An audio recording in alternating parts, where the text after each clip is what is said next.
Graça e paz, amada igreja. Que alegria conhecer os irmãos, poder participar desse culto que juntos prestamos ao Senhor. Para mim é uma alegria enorme. O pastor lembrou muito bem no começo deste encontro que o domingo é o dia do Senhor, é o dia da ressurreição, é o dia que não só a gente aqui, mas todo o povo de Deus está reunido para adorá-lo, para bendizê-lo, para ouvir a sua voz e responder a Ele em louvor, em gratidão, em entrega dos nossos dízimos e das nossas ofertas. Como eu amo essa dinâmica da igreja e como é bom poder conhecer irmãos que estão a poucos quilômetros de distância, mas na certeza de que o que nos une é o sangue do Cordeiro, o sangue de Cristo. Nós somos irmãos em Cristo Jesus.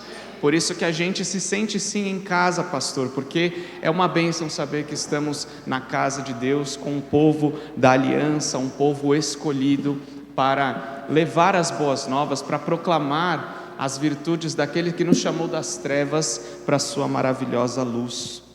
Para mim é uma alegria, alguns rostos já conhecidos, como da Bel, da Pri, do seu esposo, da Janete, que eu vi em algum lugar, não sei onde ela está agora, mas é bom porque eu trabalho com elas durante a semana ali no Colégio Cristão Atos, onde eu sou professor, diretor, também ali no Projeto Fazendinha, onde fica a igreja que eu pastoreio, o projeto que eu trabalho. Então é muito bom estar num lugar já com pessoas conhecidas que também falam muito bem de vocês. Mas não estou aqui para falar de mim, estou aqui para falar do nosso Deus. E eu queria começar com uma pergunta. Nós temos nesta manhã um grande desafio, e a pergunta que eu te faço é: se você soubesse agora, recebesse agora a notícia de que lhe resta pouco tempo de vida, o que você faria com esse tempo que lhe resta? Se agora você descobrisse que em breve você irá partir, o que você faria, como você viveria e o que você comunicaria para as pessoas que estão ao seu redor, as pessoas que estão próximas a você? E eu quero te ajudar a responder essa pergunta, convidando você a abrir a palavra de Deus no livro de Deuteronômio. Livro de Deuteronômio, capítulo 6.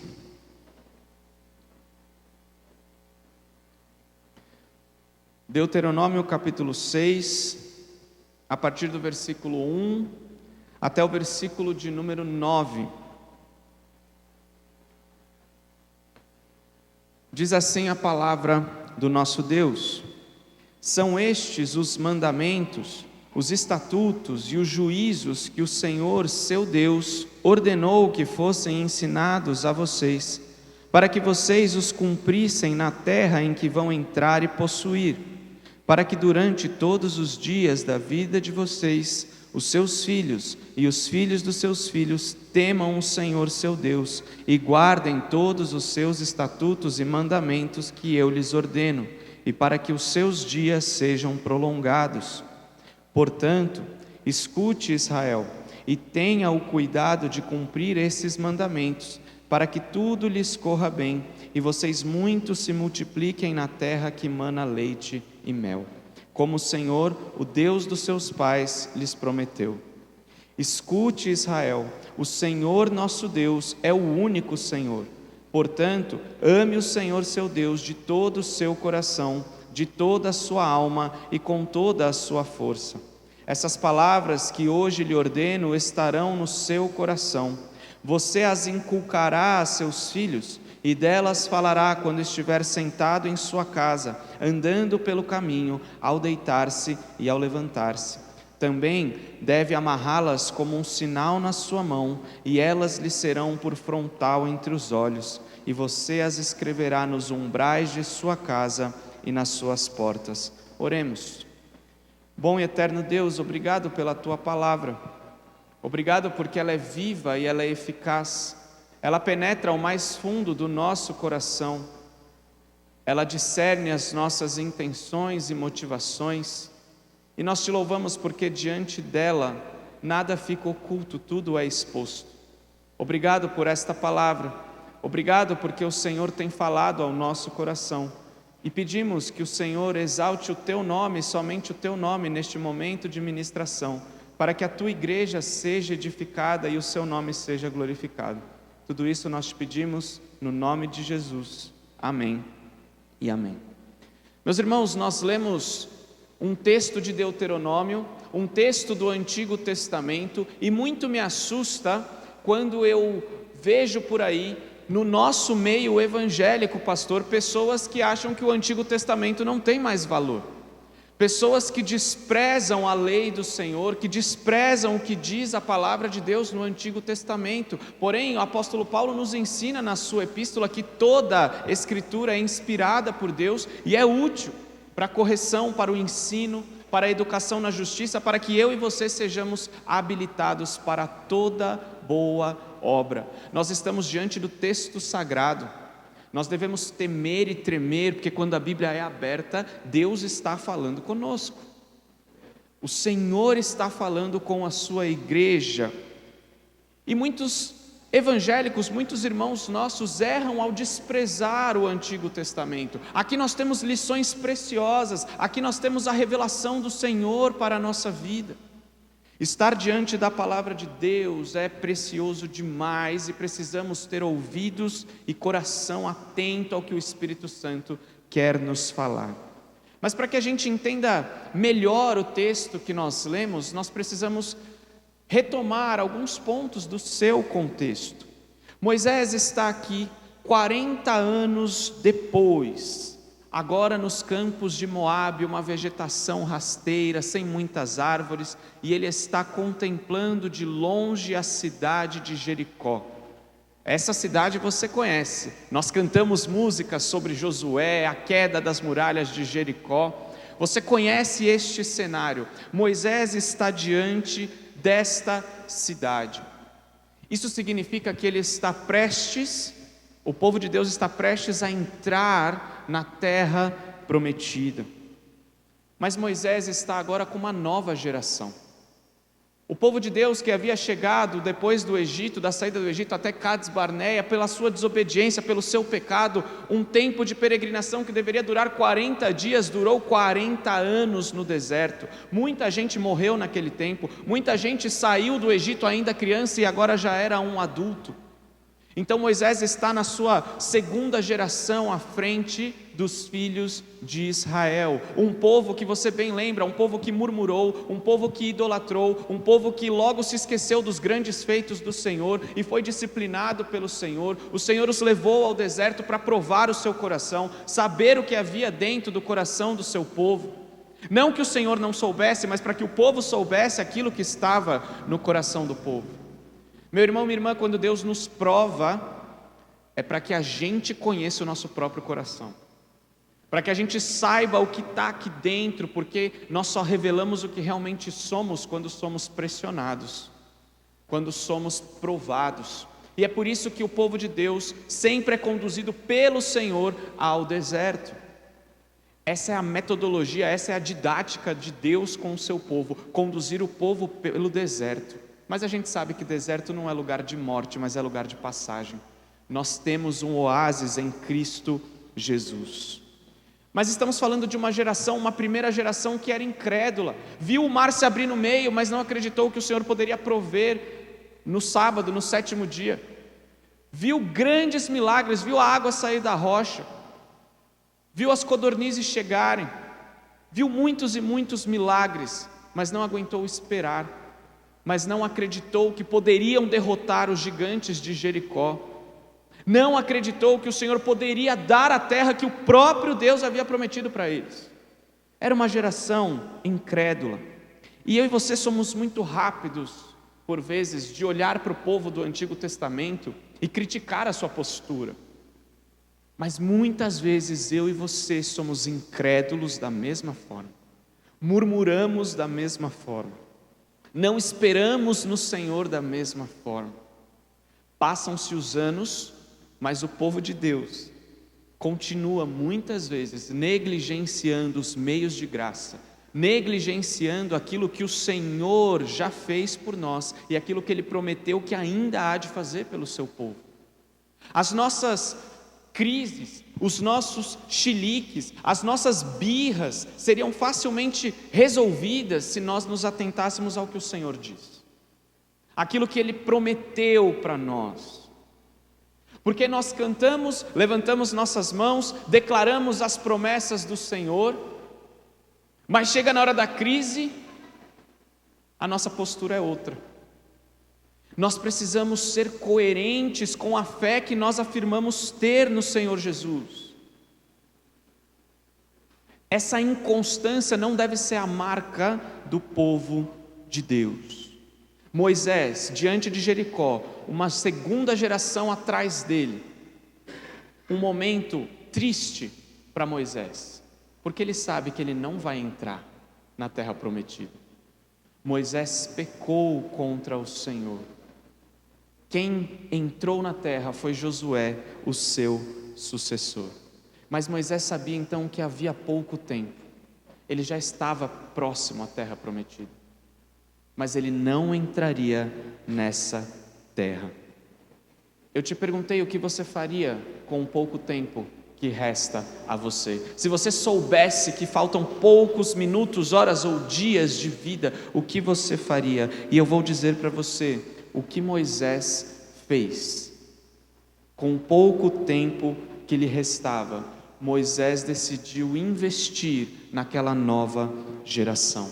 E Moisés fala sobre princípios de vida. Moisés fala sobre os fundamentos que regem a vida do povo de Deus. Fundamentos que nós conhecemos, mas que muitas vezes não colocamos em prática. E o que é mais triste, quando nós olhamos para a nossa vida, e nós sabemos o que nós temos que fazer, e não fazemos. Nós sabemos para onde temos que ir, e vamos para o lado oposto. É muito triste que a gente ainda viva dessa forma, dessa inconstância. Mas quais são esses dois fundamentos? Quais são esses dois princípios que Moisés ensina? E ele gasta tempo ensinando. Quais são as prioridades de Moisés, sabendo que pouco tempo lhe resta?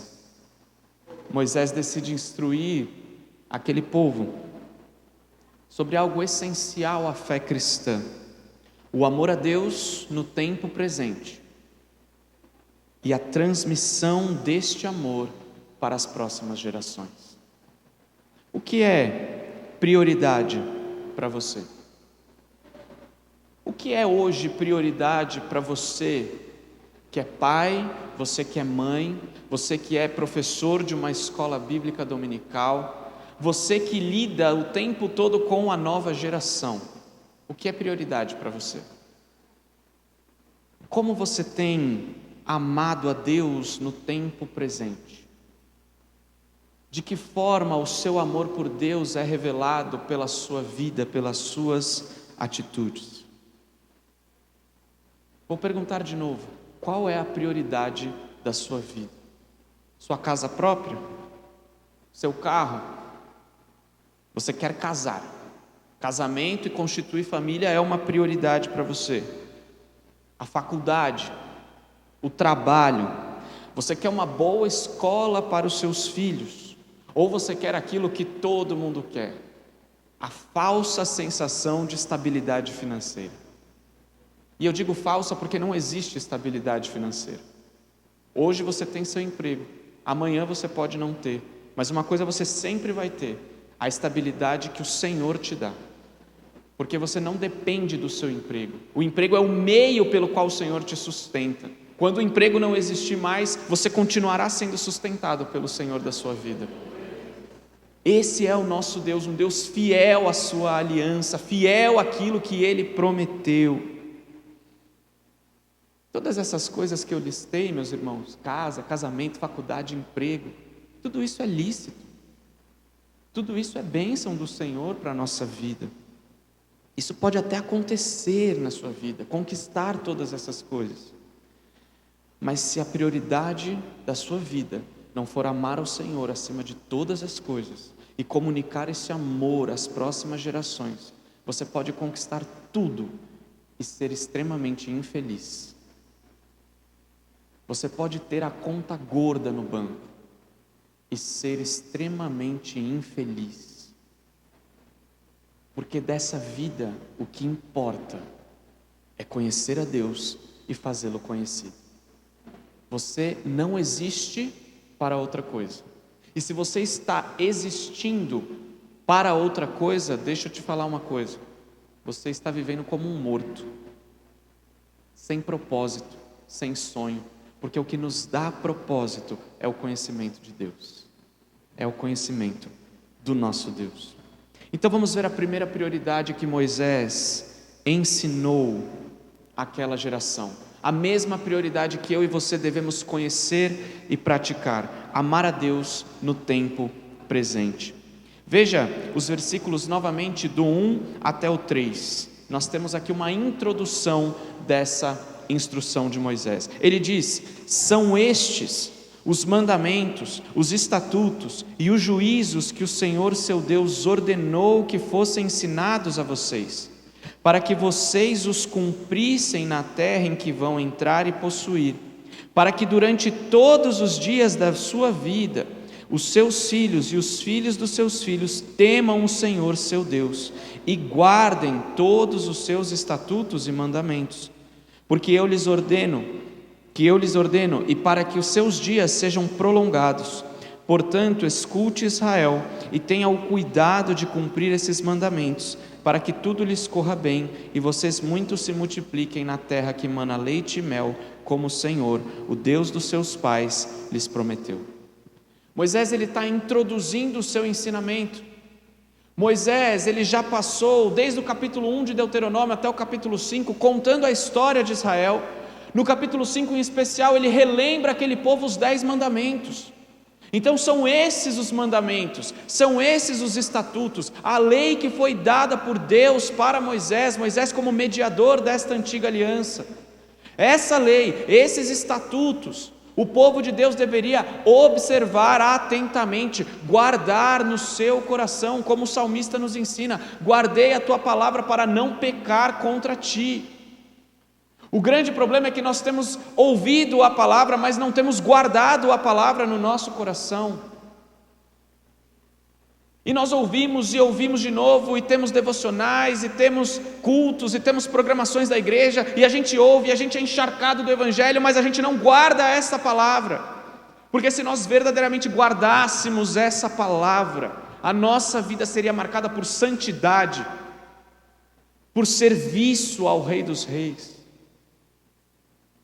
Então há uma falha no nosso processo em receber e guardar, em abraçar e ser encharcado, tomado por essa palavra, de modo que ela transforme a minha visão de mundo, de modo que ao olhar para as coisas desse mundo, eu tenha uma visão bíblica, que eu saiba ler a sociedade ao meu redor de forma bíblica e responder à sociedade de forma bíblica. O problema da nossa geração é que nós até identificamos problemas, mas queremos responder de forma não bíblica. E aí você vê crente envolvido com um monte de ideologia que desonra o Senhor. Os tempos são difíceis, e se nós, igreja do Senhor, não aprendermos a amar ao Senhor, por graça, nós seremos disciplinados por Ele, porque Ele nos ama. Nós cantamos aqui: nós somos o que Deus diz que nós somos, e se somos filhos, Ele corrige os seus filhos. Louvado seja Deus. A disciplina dói, meus irmãos, mas ela é necessária para forjar o caráter de Cristo em nós. Então este mandamento, estes estatutos, os 10 mandamentos que são a expressão do caráter de Deus, a lei moral do Senhor que ainda vale. Muita gente pensa que acabou, que cessaram os 10. Não, os 10 mandamentos estão em vigor, porque eles são um reflexo da natureza, do caráter do nosso Deus. Portanto, não devemos quebrar esses mandamentos. Veja, meu irmão, você tem muito receio de quebrar o 6º mandamento. Qual é o 6º mandamento?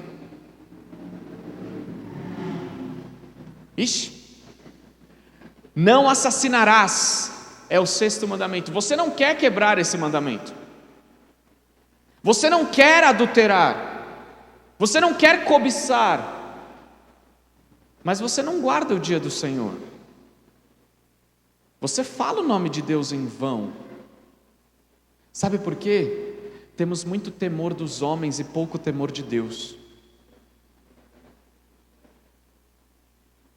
Nós deveríamos querer guardar o dia do Senhor com a mesma intensidade que eu não quero matar as pessoas. Porque a lei é amar ao Senhor acima de todas as coisas, e o 2º mandamento, semelhante àquele, é amar ao próximo. Disso resume toda a lei e os profetas. Foi isso que o Senhor Jesus disse lá em Mateus capítulo 22. Por isso, meus irmãos, nós precisamos urgentemente de arrependimento, voltar os nossos olhos para esta palavra, receber a palavra, andar de acordo com a palavra, guardar a palavra, ter o cuidado de cumprir tudo aquilo que está escrito para nós, para a nossa geração, para os nossos filhos, para os nossos netos, para que eles conheçam o Senhor, para que eles vivam no temor do Senhor, para que eles vivam em santidade. A coisa aí fora está feia. Criar filhos hoje é difícil. Trabalhar com crianças e adolescentes é complicado. Mas talvez porque eu e você não estejamos observando os mandamentos de forma adequada. Olha a promessa que o Senhor Deus faz para que tudo te corra bem, para que você tenha uma vida no Senhor abundante. Obedecer ao Senhor não é uma prisão, é liberdade. É liberdade, é poder dizer não ao pecado, aquele pecado que nos incomoda, que brota no nosso coração. Mas é poder dizer não ao pecado, porque eu não sou mais dominado pelo pecado, porque eu sou filho, eu sou liberto, eu posso dizer não ao pecado, não porque eu sou bom, mas porque o Espírito Santo habita em mim, eu sou casa de Deus. Reverência, respeito, temor do Senhor são evidenciados quando eu e você obedecemos esta palavra. Por isso nós precisamos compreender, estudar. Quanto tempo você passa estudando a palavra de Deus? Se alimentando dela, conhecendo o seu Deus? Quanto tempo você passa no Netflix? No Instagram? No WhatsApp?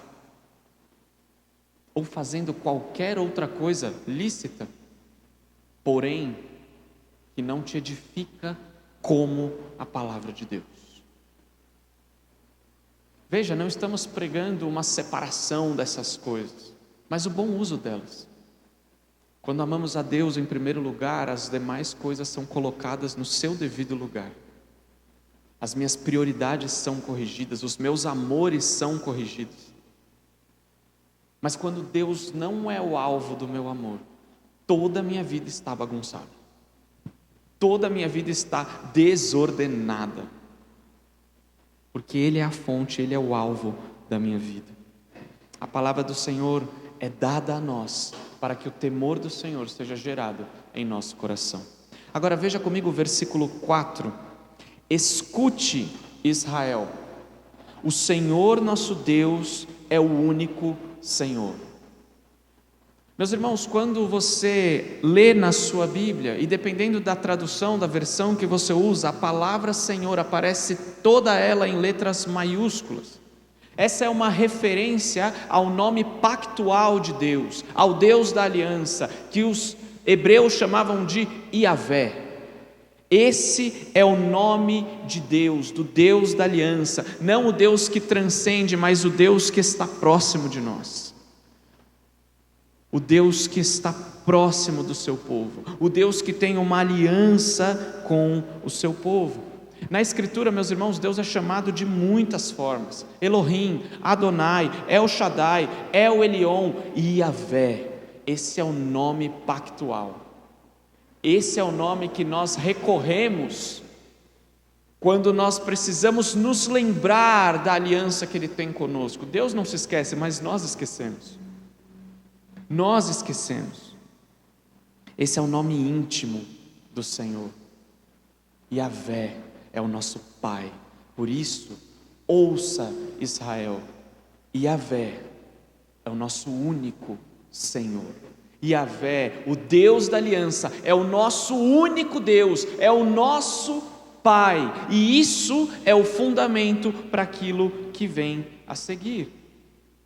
Entenda, meu irmão, os nomes de Deus revelam as suas excelências, revelam os seus atributos. Ele é o Deus da providência, Ele é o Deus da aliança, Ele é o Deus perdoador, Ele é Deus que é amor, Ele é o Deus que é justiça, Ele é o Deus que cura, Ele é o Deus que liberta. Os nomes de Deus revelam o seu caráter. Por isso nós precisamos conhecer esse Deus, e a vida eterna é essa, que te conheçam, e conheçam a teu Filho, Jesus, que enviaste. Conhecimento, meu irmão, não é inchaço intelectual. Você pode ter a sua mente inchada de teologia e o seu coração distante da palavra de Deus, distante do Senhor, porque conhecer na Escritura pressupõe intimidade. Intimidade. Você vê vários textos, e conheceu Abraão a sua mulher, intimidade de casal. Conhecer a Deus pressupõe intimidade. Eu tenho perguntado, pastor, lá na minha igreja todo domingo, como anda a sua vida devocional? Como anda o seu altar íntimo?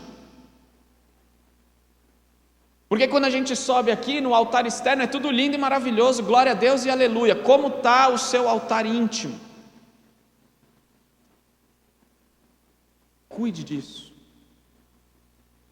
Quando Cristo, na cruz do Calvário, bradou: está consumado, rendeu o seu espírito, cumpriu a redenção, obedeceu perfeitamente à vontade do Pai, e Ele salvou você, perdoou você. Ele fez isso porque você até então era inimigo de Deus, e agora você passou a ser filho de Deus pela fé em Jesus Cristo. Ele restaurou o relacionamento perdido no Éden. Então, quando você não se relaciona com Deus, você está ignorando a obra da cruz.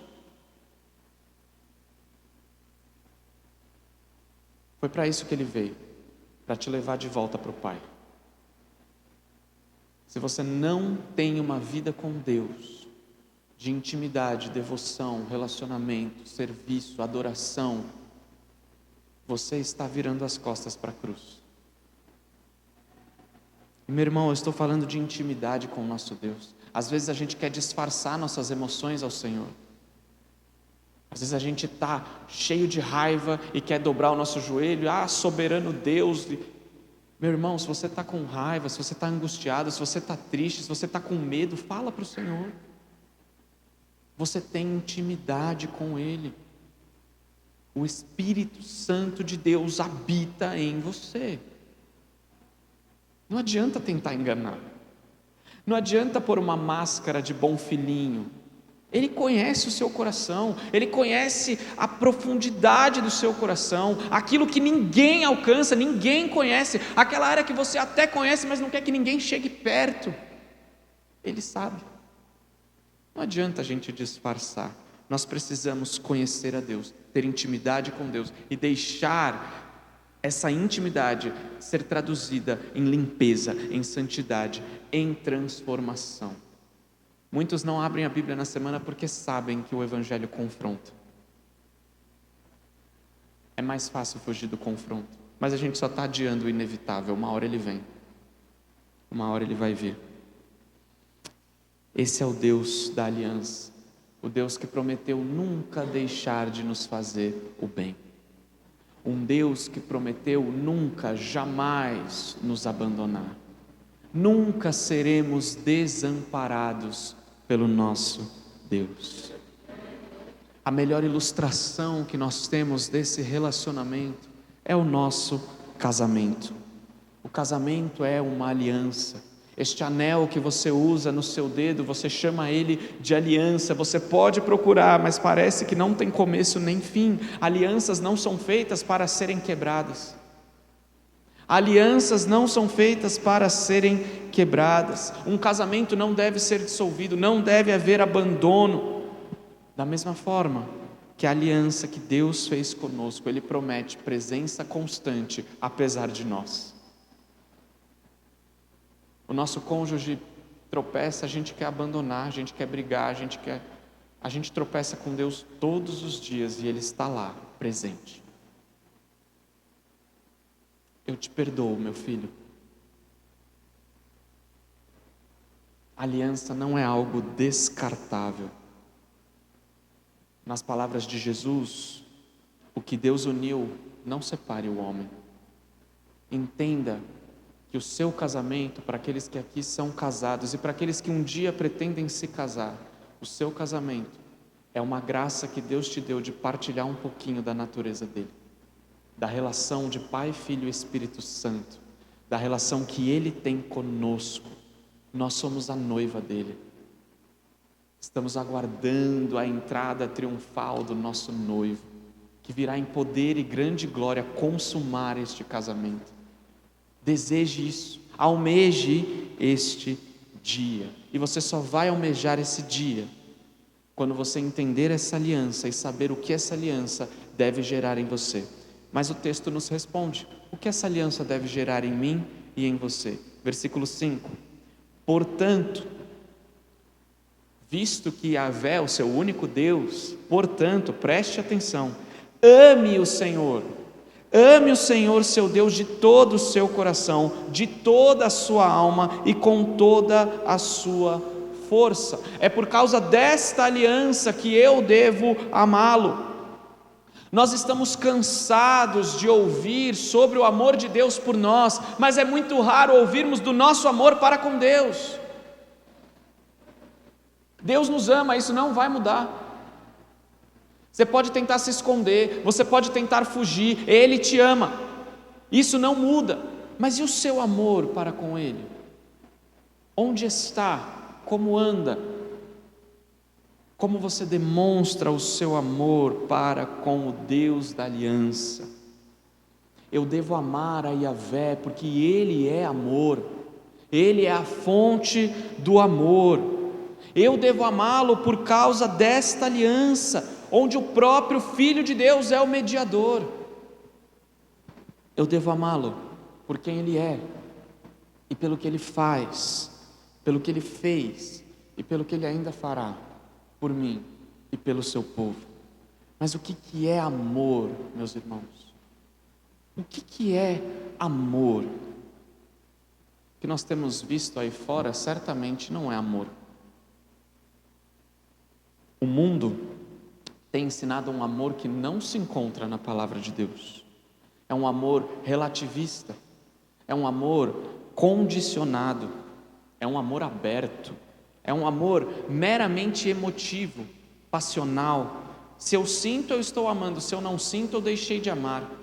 Casamentos são destruídos, os gabinetes pastorais são lotados de pessoas: eu não amo mais o meu esposo, eu não amo mais a minha esposa.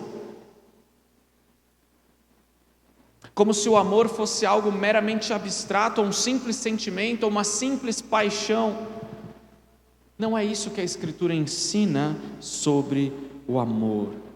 O mundo tem ensinado sobre um amor que não corrige, onde tudo é permitido, onde vale tudo. Um amor que não corrige, um amor que não exorta, um amor que não serve, um amor que não se sacrifica pelo outro. Isso não é amor. O amor bíblico transcende a ideia de um sentimento, vai além de um sentimento ou de sentir alguma coisa por alguém. Quando Deus na eternidade traçou o plano da redenção, Ele não tinha ideias românticas ao nosso respeito. O amor dele se traduziu na decisão de vir e morrer numa cruz por mim e por você.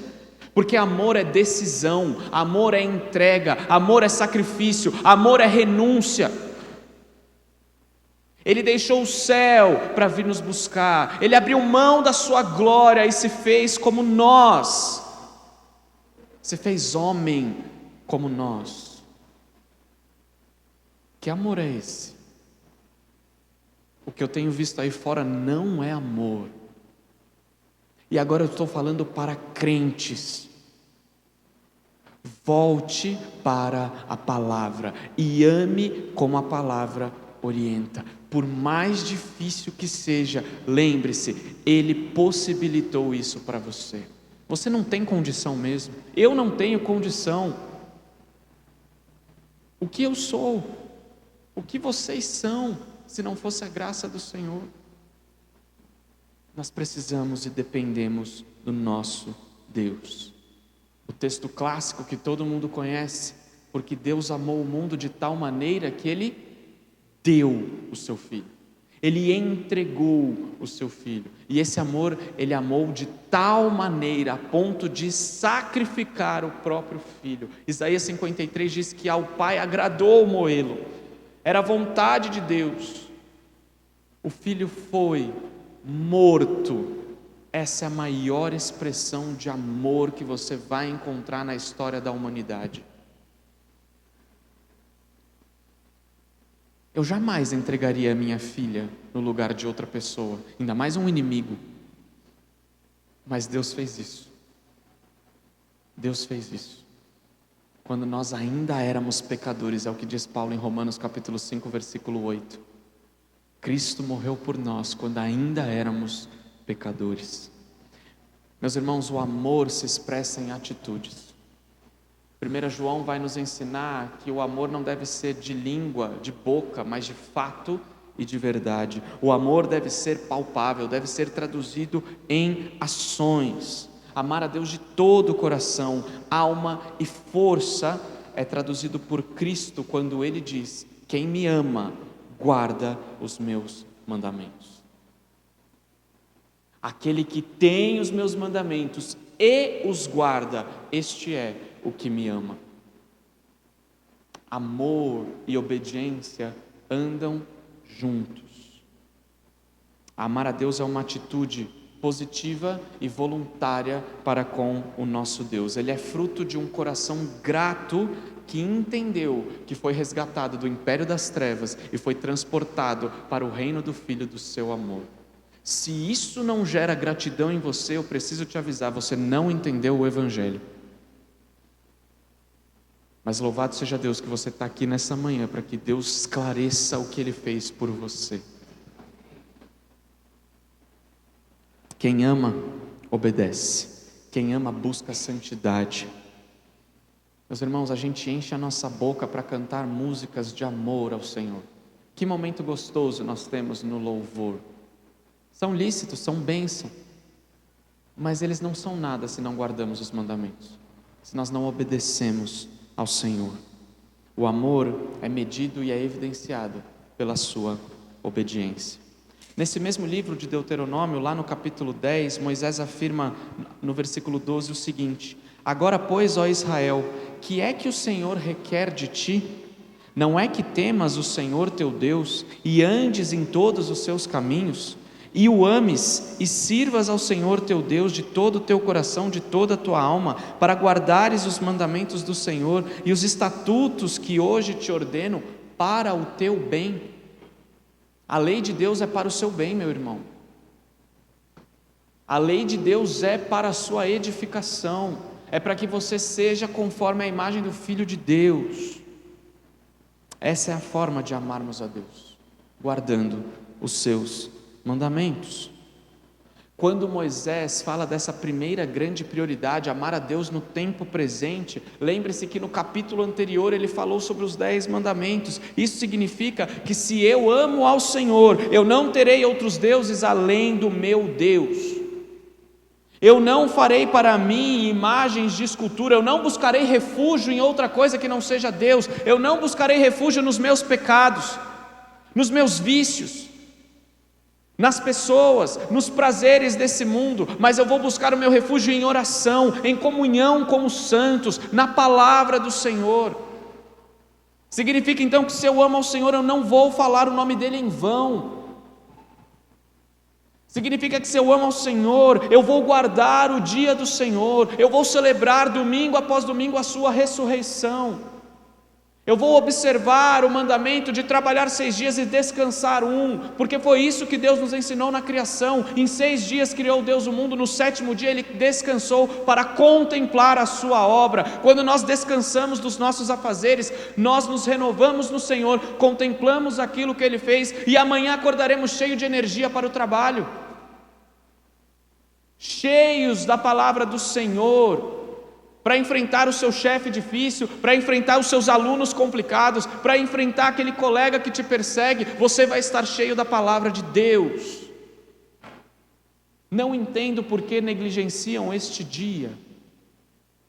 Se eu amo ao Senhor, eu vou honrar os meus pais, eu vou honrar as autoridades que Deus instituiu sobre mim, eu vou me submeter a elas enquanto elas forem fiéis ao Senhor. Se eu amo ao Senhor, eu vou lutar contra os meus desejos assassinos. Você pode pensar, mas eu nunca assassinei ninguém. Mas Jesus veio explicar esse mandamento. Se você já odiou, teve ira, raiva no seu coração, você assassinou. Você matou o seu irmão. Então, se eu amo ao Senhor, eu vou lutar contra o meu desejo de ira, de vingança, de justiça própria, de raiva, de rancor, de falta de perdão. Se eu amo ao Senhor, eu vou lutar pelo meu casamento.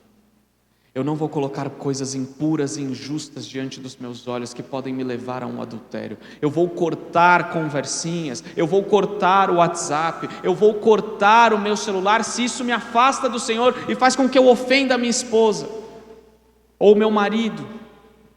Eu vou fugir do adultério. Se eu amo ao Senhor, eu não vou furtar.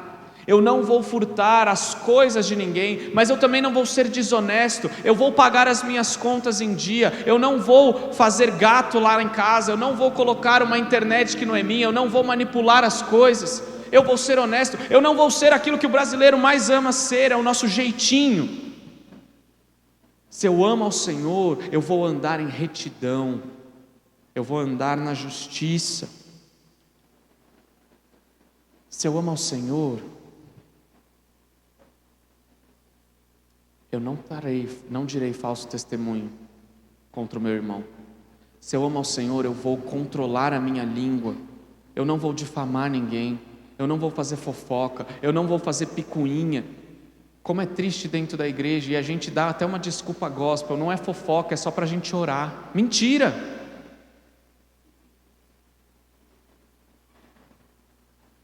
Porque a Bíblia já nos dá a forma de tratar do pecado com o nosso irmão. Vai ter você e ele primeiro. Se ele te ouvir, ganhou o seu irmão. Se ele não te ouvir, chama mais 2 testemunhas. Se não ouvir as testemunhas, chama o conselho da igreja, chama a liderança da igreja. Se ele não ouvir a igreja, então considere ele como um republicano. Mas a gente não quer nem fazer o primeiro passo. Está lá em Mateus 18. Então, quem ama ao Senhor, controla a sua língua. Mas pastor, é muito difícil. Eu sei, eu não estou falando que é fácil, é difícil. É muito difícil. A palavra diz que a nossa língua ela é cheia de veneno mortífero. Mas Tiago nos diz que da mesma boca não pode sair bênção e maldição. Eu sei, é difícil quando a pessoa te fecha no trânsito. É difícil quando as coisas não vão bem na sua casa. É difícil. Mas você não é mais governado pelo pecado. Você é governado pelo Espírito Santo de Deus. E se eu amo ao Senhor, eu não vou cobiçar a casa do meu próximo, a mulher do meu próximo. Eu não vou cobiçar aquilo que não é meu. Sabe por quê? Porque eu sei que o meu Deus me dá tudo aquilo que eu preciso para a minha vida. Como a palavra nos ensina, se temos o que comer e o que vestir, estejamos contentes. Nós não nos contentamos com aquilo que o Senhor nos dá. A grama do vizinho é sempre mais verde do que a nossa. Vamos ao Senhor verdadeiramente, nós vamos fazer oposição a tudo aquilo que machuca o nosso Deus, a tudo aquilo que fere a sua santidade. Um amor que não é parcial, mas que é com inteireza de coração. A obediência não pode ser parcial, não pode ser aparente, mas ela tem que ser de coração sincero. amar ao Senhor, aqui e agora, de fato e de verdade. Caminhando para a segunda grande prioridade de Moisés aqui, versículos 6 a 9: estas palavras que hoje eu te ordeno estarão no seu coração, você as inculcarás a seus filhos e delas falará quando estiver sentado em sua casa, andando pelo caminho, ao deitar-se e ao levantar-se. Também deve amarrá-las como um sinal na sua mão, e elas lhe serão por frontal entre os olhos, e você as escreverá nos umbrais de sua casa e nas suas portas. Preste bem atenção. Essas palavras que hoje eu te ordeno estarão no teu coração. No teu coração. E que palavras são essas? Acabamos de ler no 4 e no 5. O amor ao Senhor. E no versículo 7 diz que nós temos que inculcar em nossos filhos. A ideia de inculcar é mesmo colocar na cuca. A palavra hebraica traduzida, ela pode dar a ideia para nós de uma impressão. Eu vou colocar meu filho diante da palavra, eu vou imprimir a lei do Senhor no coração do meu filho. A ideia é de modelar.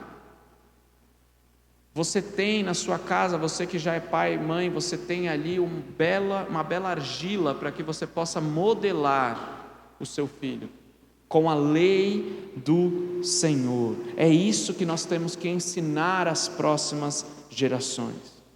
Mas sabe qual é o meu problema? Sabe qual é o seu problema? É que nós queremos inculcar nos nossos filhos, imprimir nos nossos filhos, fazer os nossos filhos os melhores, servos de Deus, aleluia, missionários, pastores, pessoas que glorificam a Deus. Nós queremos isso para os nossos filhos, mas as palavras que hoje eu te ordeno estejam no teu coração, porque senão você não vai conseguir inculcar isso no seu filho, se primeiro não passar no teu coração. Você não vai imprimir isso no seu filho se não estiver no teu coração. Senão você vai formar outro religioso legalista como você. E isso não deve ser assim. Às vezes nós só queremos que os nossos filhos não deem trabalho, que vão para a igreja e a tia da salinha não reclame deles no final do culto. A gente quer que o nosso filho seja uma bênção para a nossa própria glória, porque a gente se orgulha dos nossos filhos.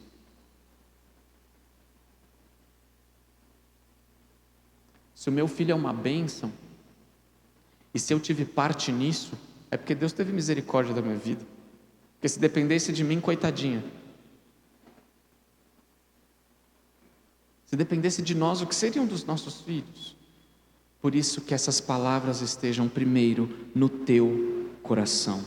Nós falhamos em compreender o texto bíblico, em querer que os nossos filhos sejam aquilo que nós não estamos sendo. E aí o que a gente fala para eles? Faça o que eu digo, mas não faça o que eu faço.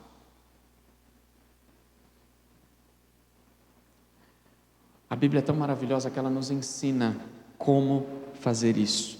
Como então eu posso inculcar essas palavras aos meus filhos? Como eu posso mostrar ao meu filho que há um Deus verdadeiro e que eu devo amá-lo acima de todas as coisas? Em termos práticos, para a nossa aplicação, eu preciso mostrar para a criança desta geração que o Deus verdadeiro não é o dinheiro, porque é em torno disso que gira toda a nossa geração. Todos esses dias giram em torno de dinheiro. Não tem um dia na sua vida que você não pense no bendito dinheiro, no salário que vai cair, ou que atrasou um dia, na conta, no cartão de crédito, nas coisas que você quer ter.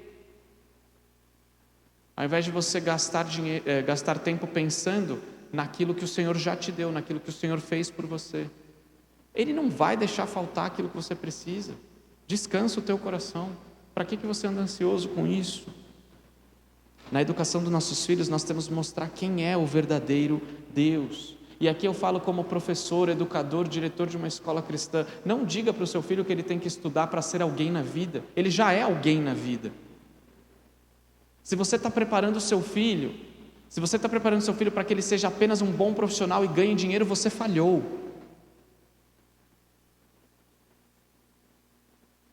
Não existe profissão A, profissão B que seja melhor, porque todas elas podem glorificar ao nosso Deus. Crie os seus filhos para amar o Senhor Jesus. Crie os seus filhos para que, independente da profissão deles, eles sejam homens e mulheres fiéis ao Senhor, resilientes, fortes, pessoas de oração, que não são levados por ventos de doutrina, que têm firmeza na palavra. Crie os seus filhos para ser assim. Para de querer dar para o seu filho aquilo que você não teve. Para de querer satisfazer as suas frustrações pessoais na vida do seu filho. Ele não tem nada a ver com isso. Para de pressioná-lo da maneira errada. O que a gente lida com crianças ansiosas. E aí traz para a escola, traz para a igreja, traz para o pastor, quando a responsabilidade é do pai e da mãe. Imagina, pelo menos eu trabalho numa escola cristã, as crianças estão um pouco mais protegidas, mas e quem não tem uma escola cristã para colocar o seu filho? Você acha que trazer 1 hora no domingo na igreja é suficiente? Em relação a todo o lixo que ele ouve lá? Não é, a responsabilidade é tua. Quando chegar o dia do juízo, Deus não vai chamar o diretor da sua escola, da escola do seu filho, Ele não vai chamar a professora dele, Ele vai chamar você. O que você fez? Por isso, que essas palavras estejam em primeiro lugar no teu coração. O Deus dos nossos filhos é o Deus da aliança. Lá em Atos nós temos essa promessa para vocês, para os filhos de vocês e para todos aqueles que o Senhor chamar. Eles são filhos da aliança que nós temos com Deus. Temos uma enorme responsabilidade de criá-lo nos caminhos do Senhor. Nós precisamos mudar a forma que disciplinamos os nossos filhos. Nós disciplinamos nossos filhos não por questões morais, mas por questões financeiras. Se quebrar o vaso caro da sua casa, se sujar o tapete que foi caro, se sujou a roupa que foi cara, mas a escola que eu pago é cara, então você tem que estudar, você não pode ir mal na prova, você não pode colar, porque o dinheiro não está fácil. O seu filho nem sabe quanto custa a escola, mas tudo para você é movido pelo fator financeiro. Você está ensinando para o seu filho que tudo gira em torno do dinheiro, porque ele não pode jogar bola dentro de casa, porque isso é desobedecer a regra que você deu. Você deve disciplinar por isso, e não porque quebrou o vaso caro, porque ele ofendeu a Deus quando ele te desobedeceu, e não porque ele sujou o tapete da sala que foi caríssimo, que foi a herança do seu tataravô, não porque ele quebrou a televisão que você pagou, aquela televisão de 6, 7 mil reais, que você nem sabe como vai pagar ainda, mas você tem tanto apego naquilo que seu filho quebrar, você o disciplina pelo valor financeiro e não pelo pecado. Eu lido com pais que vêm na minha sala e aí brigam com seus filhos. Você não sabe o valor você não sabe quanto eu suo para pagar essa escola para você. Quando o filho colou na prova, ele ignorou este fato. Nossas prioridades estão invertidas. Tudo que fazemos, falamos, a maneira como vivemos, disciplinamos nossos filhos, revelam quem é o nosso Deus. E eles estão observando tudo. E eles estão aprendendo tudo. E quando nós devemos ensinar os nossos filhos? O tempo todo, ao acordar, ao deitar, ao sentar à mesa para comer, levando ele para a escola, levando ele para a igreja. Cria um problema para as professoras de escola dominical, que seu filho já saiba toda a historinha que ela vai contar no domingo, e saiba com detalhes. Mostra que você tem culto doméstico, que você ensina a palavra de Deus. A minha filha tem 6 meses, ela não entende nada do que eu estou falando, mas eu pego ela e falo: filha, você é uma pecadora, você precisa se arrepender, você precisa do evangelho da graça. Está surtindo efeito? Não sei. João Batista comemorou a presença de Jesus no ventre. Mas eu vou fazer a minha parte, eu preciso da graça de Deus, e eu preciso da igreja do Senhor, e eu preciso da minha esposa, ela precisa de mim. O mundo é mau. O mundo é mau. Fale da palavra o tempo todo. E aqui, Moisés, ele coloca já no final desses versículos que nós lemos, ele diz para nós atarmos a lei do Senhor nas mãos dos nossos filhos e como um frontal sobre os olhos. Meu irmão, entenda esta marca na mão e na testa, que todo mundo tem medo. Ela nasce em Deuteronômio com Deus e não com a besta lá em Apocalipse. Tudo que eu creio, eu revelo com as obras das minhas mãos. Se a lei do Senhor estiver marcada como um frontal entre os olhos dos seus filhos, Ele revelará com as obras das mãos dele. Essa é a marca do povo de Deus. Aquilo que eu creio, eu vivo. Aquilo que eu creio, eu pratico. Por isso que não pode ter incoerência entre o seu discurso e a sua fala. E você vai atar como um sinal nas suas mãos e um frontal entre os olhos. Os judeus interpretaram isso de forma muito literal. Eles andavam com filactérios, eram caixinhas amarradas nas mãos com um pedacinho da lei. Não é disso que o texto está falando, ele está falando de vida. Depois eles ainda criaram os mezuzás, que eles colocam nos batentes da porta, também com um pedacinho da lei, porque fala sobre ser colocar nos umbrais das suas portas. Não é disso que o texto está falando, não é essa literalidade, aqui é um princípio espiritual de vida. Eu vivo aquilo que eu creio, no que você crê. Por que isso importa? Você sabe no que você crê? Qual que é a sua confissão de fé? 1 Pedro 3,15 diz para que a gente esteja pronto para responder qual é a razão da nossa esperança. Você está pronto para responder? Você conhece o Evangelho? Você sabe contar a história da glória de Deus na salvação do seu povo? Nós precisamos de arrependimento. Colocar a lei do Senhor nos umbrais da sua porta não é trabalhar com mezuzá. Mas aconteça o que acontecer, o mundo pode desabar, o inferno pode se levantar, eu e a minha casa serviremos ao Senhor. Da porta da minha casa para dentro, quem manda é o Senhor. Quem rege a minha família é a palavra do Senhor. O mundo caminha para a destruição, mas a nossa casa é regida por esta palavra. Para o povo da aliança, quem manda é Deus. Concluindo, meus irmãos, Moisés falou de coisas muito importantes nos seus últimos momentos. 2 enormes prioridades. E eu e você hoje precisamos entender que não há nada mais rico, mais precioso, mais importante do que a palavra de Deus.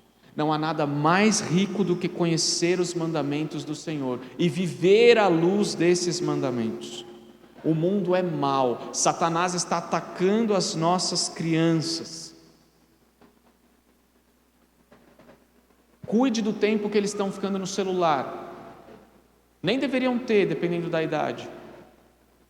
Satanás está atacando as nossas crianças, as nossas casas, as nossas famílias.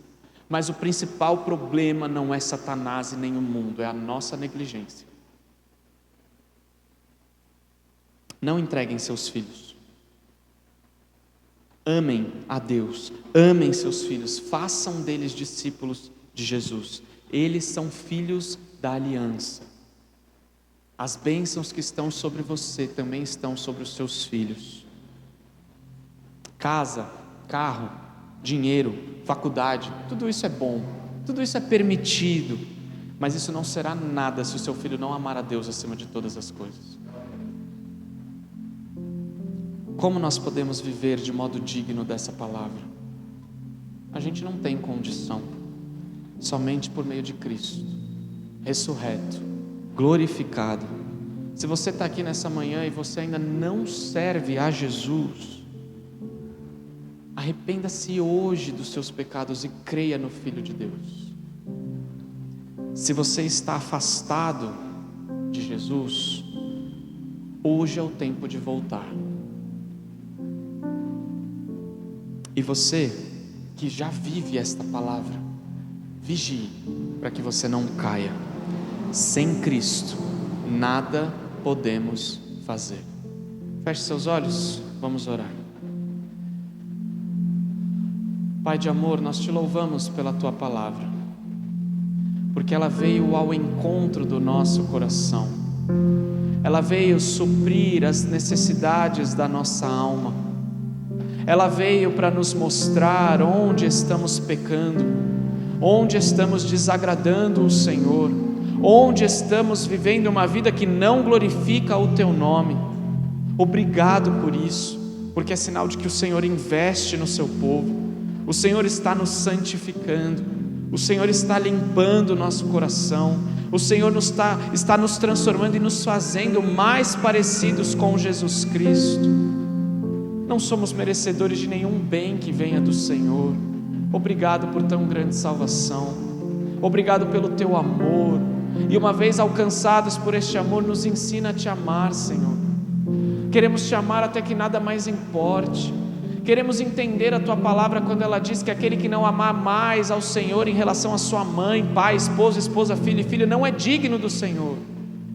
Pai, nos ensina uma vida de sacrifício, de renúncia, de serviço, de amor ao próximo, de conhecimento, de estudo da Tua palavra. Corrige a nossa vida, Senhor, para que tenhamos um altar íntimo dedicado ao Senhor, que temamos mais a Ti e menos aos homens. Ah, Deus, que a Tua palavra encontre um solo fértil em nosso coração nesta manhã e frutifique para a Tua glória.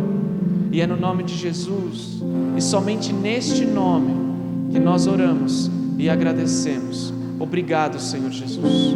Amém e amém. Amém. Quero te convidar a ficar de pé. Quem Deus liberta,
a graça do nosso Senhor Jesus Cristo, o amor de Deus, o Pai, a comunhão e a consolação do doce Espírito Santo seja sobre cada um de nós, hoje e sempre. Amém, amém e amém. Glória a Deus. Nos abençoe, que eles tenham uma boa semana. Obrigado, pastor. Fomos muito abençoados. Que palavra, glória a Deus.